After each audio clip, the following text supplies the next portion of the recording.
কখনো সকালে উঠতে যদি একটু দেরি হয়ে যায়, খুব তাড়াতাড়ি ইজি একটা ব্রেকফাস্ট চাইছো, তাহলে এই রেসিপিটা একবার ট্রাই করে দেখতে পারো। খুবই সিম্পল। প্রথমে কিছুটা টক দই জল ঝরাতে রেখে দেব, আর এদিকে ক্যাপসিকাম, পেঁয়াজ, টমেটো, শসা, কাঁচা লঙ্কা সব কুচি করে কেটে নেব।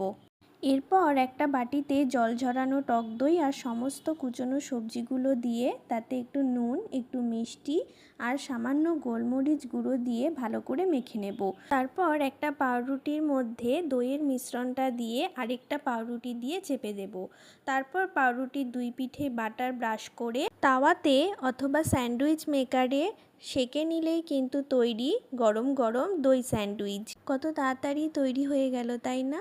সকালে তাড়াহুড়োর মধ্যে কিন্তু এই ব্রেকফাস্টটা তৈরি করতে পারো। খেতে কিন্তু দারুণ লাগে, একবার ট্রাই করে দেখতে পারো।